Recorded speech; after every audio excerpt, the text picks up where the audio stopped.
Pues bueno, en principio, como bien apuntaba Luis, nosotros cuando empezamos con las visitas de inspección al acuario rutinarias de este tipo de contratos, empezábamos ya a detectar una serie de fallos de mantenimiento que no teníamos muy claro si eran totalmente achacables al mantenimiento o tenían un trasfondo constructivo, de fallos de proyecto y fallos en la construcción del acuario. Entonces llegamos a la determinación de cerrar la instalación porque encontramos fundamentalmente dos problemáticas o dos tipos de problemáticas. La primera y más importante, que se debía de haber resuelto en fase de proyecto y constructiva, que por ejemplo, como es el caso de la impermeabilización de los muros, que lo que produce es que cuando sube el nivel freático, cuando hay temporal y lluvia, sube el nivel freático alrededor de estos muros, eso se traduce en que no entra agua y en el suelo del acuario hemos llegado a tener alrededor de 30-35 centímetros de agua. Ese agua, junto con la estructura que soporta el suelo técnico de la segunda planta, que es una estructura metálica, pues ha hecho que la estructura metálica presente un avanzado grado de deterioro y de consiguiente peligro para los usuarios y personal que estaban en el acuario, porque ha habido zonas que incluso se ha partido la estructura y no ha pasado nada porque estaba en previsión, etcétera, etcétera, pero nos hace necesario acometer las obras de sustitución de todo el suelo técnico que está en la planta -2. Detectamos además problemas en la electricidad, en las conducciones, o sea, en la instalación eléctrica, que no se habían empleado los materiales más adecuados para este tipo de ambiente, un ambiente húmedo, un ambiente con presencia de agua, problemas en las conducciones del aire acondicionado, un aire acondicionado que no funciona actualmente y llevaba sin funcionar tiempo, que hay que sustituirlo con el consiguiente gasto que eso supone.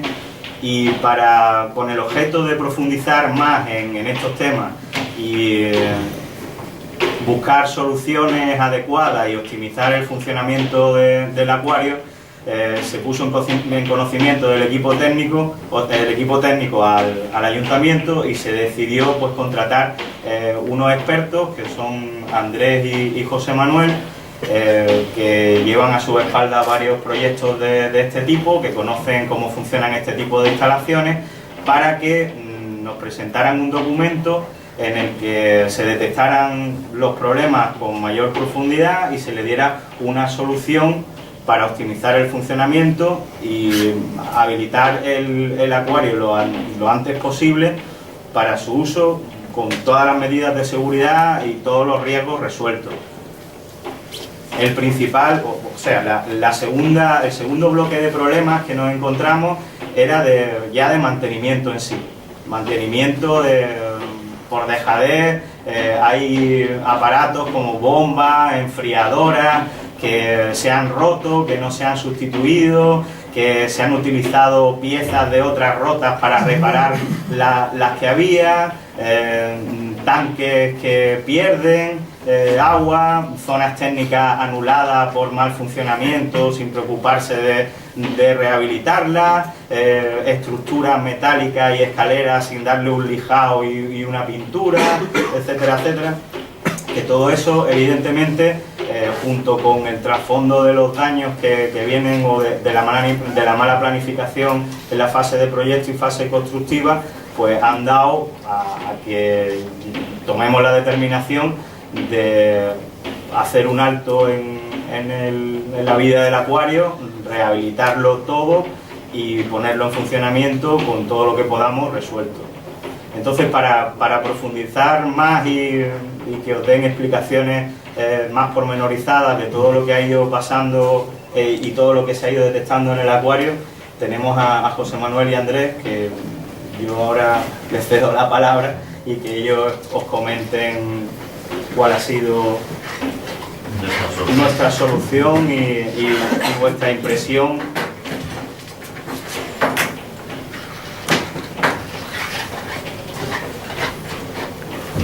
Bueno, pues yo después de la introducción de Juanjo, pues es un poco clarificar todo lo que ha dicho. Nosotros cuando llegamos al acuario nos encontramos con una sorpresa, pues digamos, más bien desagradable. Yo os lo resumo muy fácil. No cumple el reglamento electrotécnico de baja tensión. No cumple el reglamento de seguridad y higiene de los trabajadores. No cumple el reglamento técnico de la edificación. ¿Por qué no cumple? Pues las instalaciones están muy deterioradas. Detectamos que hay fallos tanto en construcción, en las instalaciones ya ni hablamos, porque el deterioro, pues bueno, unas instalaciones en un ambiente húmedo sin tener mantenimiento, yo no me atrevería a decir que ha sido nulo, pero muy bajo. Hay instalaciones que están sobredimensionadas que podían haber funcionado perfectamente con un mantenimiento mínimo y ahora están obsoletas. Y lo que hemos encontrado es que teníamos un acuario que evidentemente para el público era peligroso e incluso para los trabajadores. Y esto añadido a lo que ha resumido Juanjo, yo creo que no hay más que decir. Entonces, eso se ha valorado y hemos calculado, sean grandes números, unos 600.000 euros para arreglar la estación eléctrica, las estaciones de climatización, los sistemas de filtración, la estructura y las sectorizaciones de los cuartos técnicos que tienen que estar sectorizados con respecto a la zona de público, que no están sectorizados, etcétera, etcétera. Entonces, no sé lo que queráis preguntar, yo creo que no tendría que entrar en más. Yo creo que en global os he explicado en 4 cosas. Si queréis preguntar algo.